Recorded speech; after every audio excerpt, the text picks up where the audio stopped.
Prezados alunos, analisaremos agora qual que será a consequência se um dos sujeitos processuais faltar à audiência de instrução e julgamento. No primeiro momento, é necessário que façamos a seguinte reflexão. Essa ausência foi justificada ou é uma ausência justificável? Ou trata-se de uma ausência injustificada ou injustificável? Porque a consequência é distinta. Se a ausência for justificada ou justificável, a consequência natural é o adiamento da audiência. Agora, se a ausência for injustificada, é necessário analisar as consequências. Comecemos analisando pela ausência do juiz. Ora, o juiz, como destinatário principal das provas que serão produzidas em audiência, naturalmente, se ele não comparecer, a audiência deverá ser adiada. Irrelevante saber aqui se a ausência do juiz é ou não justificada ou justificável. Tá? O magistrado, repitamos, é o destinatário da prova e quem vai valorá-la para a formação do seu livre convencimento motivado, para prolatar a sentença. Tá? Então, se o magistrado faltou, não tem jeito, a audiência será necessariamente adiada. Agora imaginemos que o autor da ação não compareceu. Se a ausência for justificada, esse raciocínio se aplica para todos os demais sujeitos processuais. Se a ausência for justificada, a audiência deverá ser adiada por força do artigo 362, inciso 2º, do Código de Processo Civil. Se a ausência for injustificada, a audiência não será adiada. Se tiver sido requerido o depoimento pessoal, será aplicado a pena de confissão tácita, lá prevista no 385, parágrafo 1º do Código de Processo Civil. E se o réu não comparecer? Se a ausência for justificada, mesmo raciocínio, 362, inciso 2, a audiência deverá ser adiada. Se a ausência for injustificada, a audiência não será adiada. E se tiver sido requerido o depoimento pessoal dele, será aplicada a pena de confissão tácita. Então, observem, se o autor ou réu não comparecer à audiência e a ausência for injustificada, só vai ter uma sanção processual, por assim dizer, se tiver sido requerido o depoimento pessoal do autor ou do réu. Porque se não tiver sido requerido o depoimento pessoal e eles não comparecerem e os advogados estiverem na audiência, não haverá consequência processual alguma. Então, aquela ideia de que o comparecimento dos advogados e das partes na audiência de instrução e julgamento, ele é relativizado, tá? É obrigatório? Sim, naturalmente as partes, autor e réu, comparecem à audiência, tá? Mas se eventualmente não comparecer, ainda que essa ausência seja injustificada e não tendo sido requerido o depoimento pessoal do autor ou do réu, não haverá nenhuma sanção processual, ok? Agora, imaginemos o advogado. O advogado do autor ou o advogado do réu não compareceu. Se a ausência for justificada, mesmo raciocínio. A audiência deverá ser adiada. 362, inciso 2º do CPC. Agora, se a ausência for injustificada, a audiência não será adiada. E nessa hipótese, o juiz, letra A, poderá dispensar a produção da prova requerida pelo autor ou pelo réu, ou seja, deixar de ouvir as testemunhas por eles arroladas, e deverá colher o depoimento da parte contrária e ouvir as testemunhas arroladas na hipótese de direitos indisponíveis. E o Ministério Público? Se o Ministério Público participa do processo, e ele pode participar como custos legis, ou ele pode participar como parte, qual que será a consequência? Olha, se a ausência for justificada, mesmo raciocínio, a audiência deverá ser adiada. Agora, se a ausência for injustificada, nós temos 3 correntes. A primeira corrente vai dizer assim: a audiência deverá ser adiada. Tá? Ainda que a ausência do Ministério Público seja injustificada, a audiência deverá ser adiada. Uma segunda corrente vai dizer assim: a audiência não será adiada, deverá ser realizada. E uma terceira corrente vai dizer assim: olha, a audiência só será adiada se o Ministério Público atuar como parte do processo. Tá? Então, nós temos essas 3 correntes. Regra geral, quando o Ministério Público atua no processo, seja como parte, seja como fiscal da ordem jurídica, a audiência é adiada. Essa tem sido a praxe forense. E o perito? Se o perito se ausentar, se ele não comparecer, melhor dizendo, na audiência, se for justificada a sua ausência, adiamento da audiência. Se for injustificada, atenção, a audiência não será adiada, ele será conduzido coercitivamente. E se não for encontrado, aí a audiência será adiada. E o perito responderá pelas custas do retardamento. Tá? Então, em relação ao perito, é um pouco diferente. Em relação aos assistentes técnicos, se for justificada, a audiência deverá ser adiada.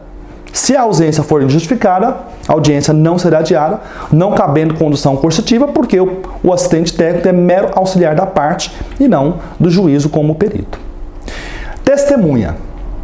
Se a ausência for justificada, mesmo raciocínio. Adiamento da audiência por força do 362, inciso 2 do CPC.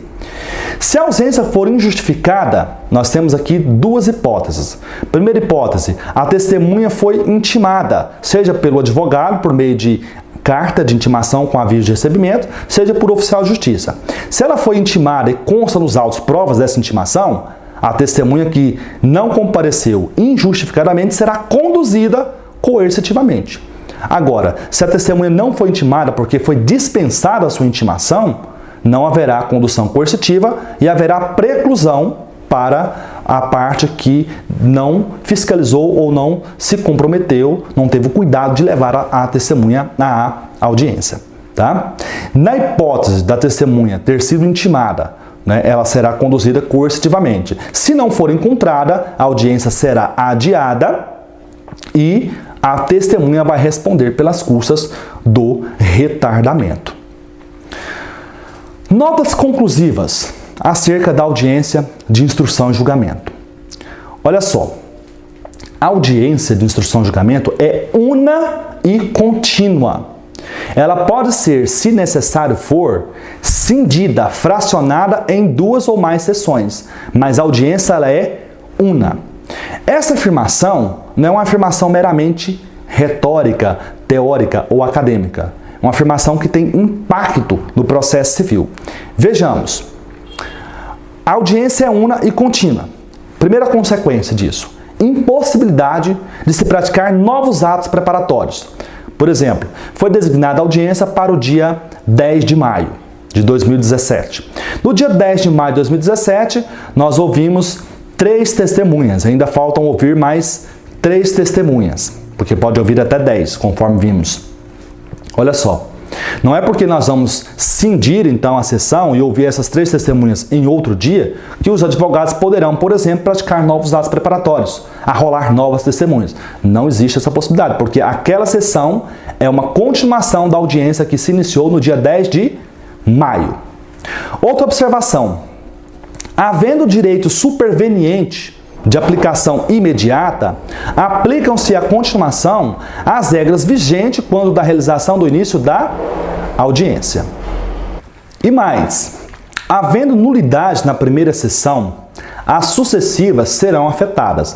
Então, se a audiência, por exemplo, foi fracionada em 3, 4 sessões e a primeira sessão, por exemplo, foi nula, todas as demais serão prejudicadas. Presente o advogado na primeira sessão e ausente na continuação, o juiz não poderá dispensar as provas por ele requeridas. Tá? E o artigo 362 do Código de Processo Civil prevê 3 hipóteses de adiamento da audiência. A primeira é por convenção das partes. E lembrando que não existe um limite processual para se adiar essas audiências. Tá? Naturalmente que, tendo em vista o princípio da razoável duração do processo, artigo 5º, inciso 78, o magistrado poderá e deverá coibir eventuais abusos. Outra hipótese de adiamento da audiência, conforme vimos, é a ausência justificada de sujeitos ou auxiliares.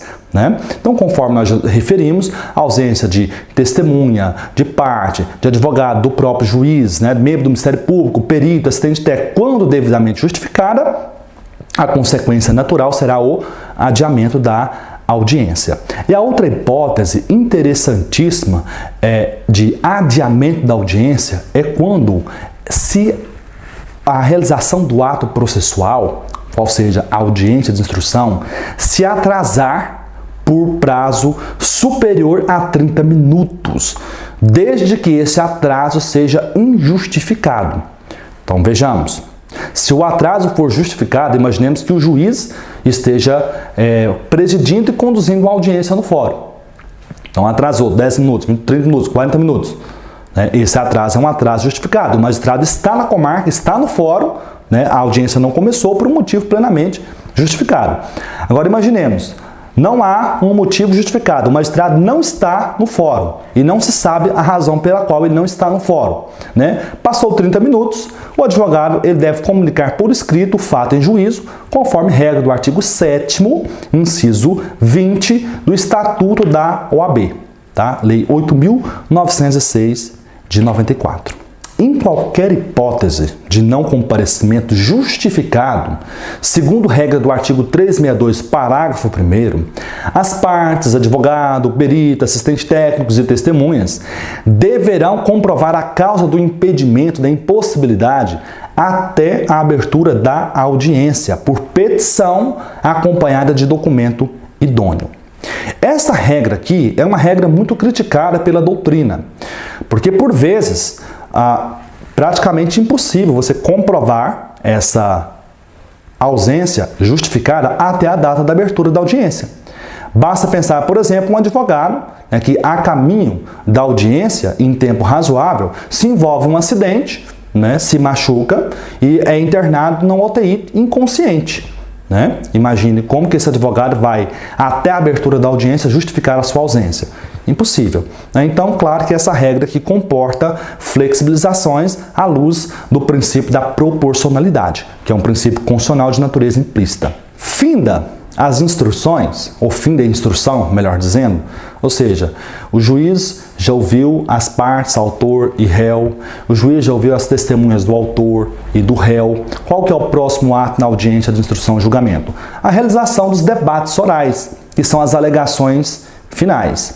O prazo conferido pelo Código de Processo Civil é de 20 minutos para cada parte, prorrogáveis por mais 10, ou seja, até 30 minutos. Na hipótese de litisconsórcio é pluralidade de partes, no polo ativo ou passivo.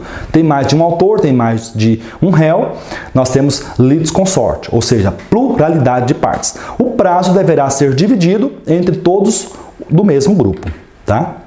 E o juiz, ele pode converter os debates orais em memoriais, isto é, razões finais escritas, sempre que a causa apresentar complexidade de fato ou de direito.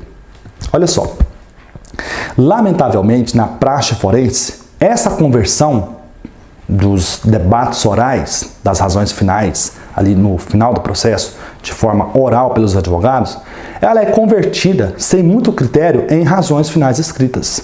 Tá? Mesmo que não se preencha o requisito legal, que qual que seja, para se converter em razões finais escritas, a causa tem que apresentar complexidade fática ou jurídica. Na praxe forense, sempre se converte, essa tem sido a regra, sempre se converte em razões finais escritas.